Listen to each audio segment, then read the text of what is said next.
नमस्कार।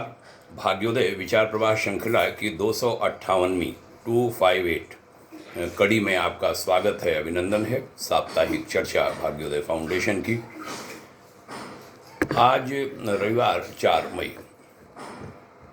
आज बड़े भारी मन से बात कहना चाहता हूँ। सोशल मीडिया जो है वो एक ताकतवर माध्यम है संवाद का। उसका कई बार दुरुपयोग भी होता है और उसमें एक बार क्या कहें, अनेकों बार हमने ये बोलते या लिखते हुए सुना और पढ़ा कि भारत में क्षत्रिय जब इतने बहादुर थे तो देश गुलाम क्यों हुआ।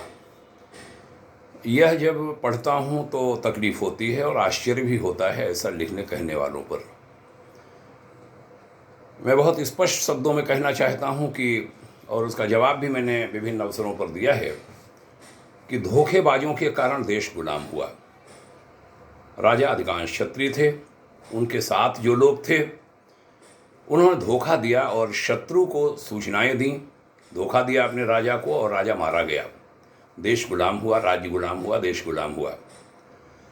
तो जिन लोगों ने ये सूचनाएं दी, जिनके पुरखों ने, आज वो लोग ये सवाल उठा रहे हैं। माने जिन्होंने धोखा दिया था उनकी पीढ़ियां ये सवाल उठा रही हैं। ये दुख होता है। धर्म के कारण भी हुआ कि हमारे धर्म का ये आ गए तो राज्याश्रय मिलेगा और हम आगे बढ़ेंगे, ऐसा भी हुआ। मैं नहीं नाम लेना चाहता उन सब का, उन धर्मों का, उन पंथों का, लेकिन हुआ है। इतिहास गवाह है, इतिहास में दर्ज है। श्री प्रवीण मकवाणा ने एक बहुत बढ़िया बात लिखी, दिल को छुई, और मैं कहूँगा उनके लिखे शब्द में कोट करना चाहता हूँ यहाँ, विशेष रूप से क्षत्रियों के बारे में। उनकी भूमिका को कम मत आंकिए। कहा, यदि किसी को ये भ्रम हो कि भारत जैसे महादेश में राजपूतों की छाती पर पांव रखकर धर्म, समाजवाद और न्याय का कोई विमर्श खड़ा किया जा सकता है तो उसे यह भ्रम अपने मस्तिष्क से निकाल देना चाहिए। क्योंकि जिन्होंने धर्म के लिए, मंदिरों के लिए, मठों के लिए, नारी सम्मान के लिए, ब्राह्मणों के लिए, गायों के लिए अपनी कई पीढ़ियां हवन कर दी, आहुति दे दी, उन्हें धर्म रक्षण का क्या पाठ कोई पढ़ाएगा। जिनके घर की महिलाओं ने युद्ध लड़े हों, कई छत्राणियां अग्निकुंड में कूद पड़ी हों, उन्हें बिसरा देंगे आप।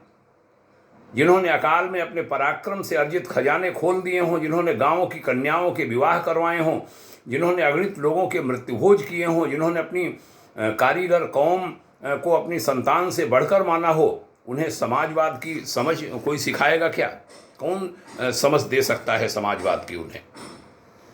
जिन्होंने निहत्थे पर वार नहीं किया, जिन्होंने वचनबद्धता के लिए अपने प्राण गंवा दिए, जिन्होंने शरण में आने वाले शत्रु की भी रक्षा की, जिन्होंने अपराध करने पर अपने पुत्रों को भी शूली पर चढ़ा दिया, उन्हें क्या न्याय शास्त्र आप पढ़ाएंगे? जिन्होंने भीलों को अपनी सेना में रखा हो, पुरुषों के सामिश होने के उपरांत भी जिनकी महिलाएं नितांत वैष्णव बनी रहीं, सामिश माने मांसाहारी, पुरुष मांसाहारी थे और पत्नी वैष्णव बनी रहीं, जिन्होंने माँ चामुंडा की आज्ञा के बिना एक पांव आगे न धरा हो, बताएं क्या उन्हें क्या सिखाएं? सनातन धर्म के जितने भी आयाम बनने हैं, राजपूत जात ने उन सब में अपना सर्वोच्च प्रतिभाग किया है।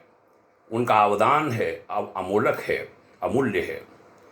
भारत क्षत्रिय जाति के रक्त से सिंचित है। भारत उनकी अस्थियों से बनी आधारशिला पर टिका हुआ है।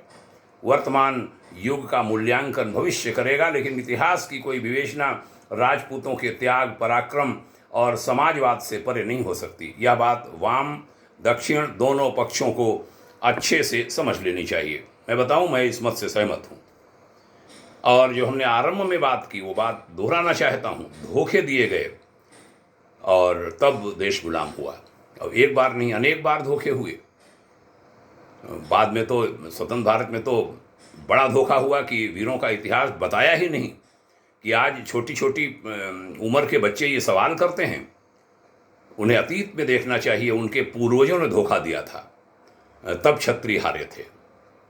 क्षत्रियों की भी अपनी कमियां थीं, ऐसी बात नहीं है। आइए पीछे की भूली बिसरी बातों को छोड़कर आगे बढ़ें और सब लोग एक होकर के चलें, मेरा तेरा न हो, नहीं तो फिर तीसरे लोग लाभ उठाएंगे, जैसे पहलगाम में उठाया, जैसे पाकिस्तान उठा रहा है, जैसे हिंदुस्तान के ही कोई एक वर्ग उठा रहा है। गलती न करें, गलती न करें, गलती न करें। धन्यवाद, आपने सुना। यह चर्चा अन्यों में भी सुनाइए। आपके उज्जवल भविष्य की शुभकामना करता हूँ। प्रार्थना करता हूँ कि जो अच्छी बातें हों वह लोगों में अवश्य पहुँचें आपके माध्यम से। शुभकामना। ओम शांति।